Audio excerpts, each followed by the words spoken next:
Okay, so first we have some stuff already kind of prepped here ahead of time. It's very simple, not too many ingredients, about a 15-minute prep time. We have some good mushrooms right here. They're already clean, washed, and sliced. I have a few more that I'm gonna finish slicing up real quick with you guys.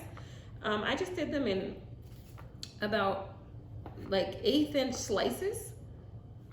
And we're gonna do that right down the side, and you can kind of just spin it when it gets too wobbly. We'll add those to our pile of mushroom over here. And you can use any mushrooms for this. It doesn't have to be anything expensive. I wouldn't suggest probably portobello, maybe baby portobello, but not big mushrooms. You want smaller ones. And that's what this is here. This is baby portobellos, but you don't want regular size. But any mushroom is good. And if you don't have fresh mushrooms, you can substitute for the canned mushrooms. I'm not a big fan of canned mushrooms, but if you don't have anything else, you can use that as a substitute. So now we have about 1.5 cups of sliced mushroom.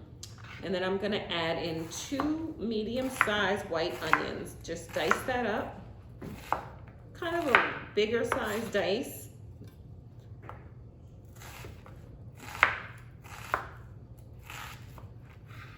So I don't know about you guys. I didn't grow up eating beef stroganoff as a kid. Only the fake version of beef stroganoff made by the Hamburger Helper people was probably the closest thing that I had as a kid growing up.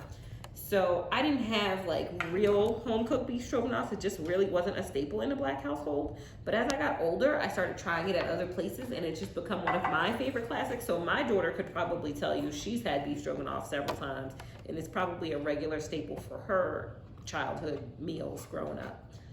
All right, so after I get all the vegetables chopped, I have a separate cutting board. I don't like to cut my meat and my vegetables on the same cutting board, so I added in a separate cutting board, and I'm gonna go ahead and just show you how to slice the beef.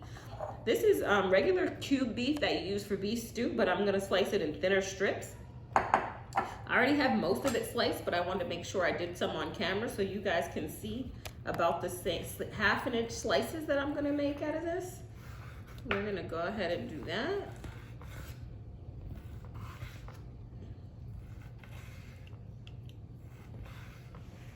We'll add that to our bowl here. And this is about 1.5 pounds of cubed beef. You can also use sirloin. You can use like any kind of beef that's able to be sliced in strips. This isn't a meal where you need to go with an expensive cut of beef because we're gonna be putting all kinds of gravy and cream and sauce on top. So you don't need that much.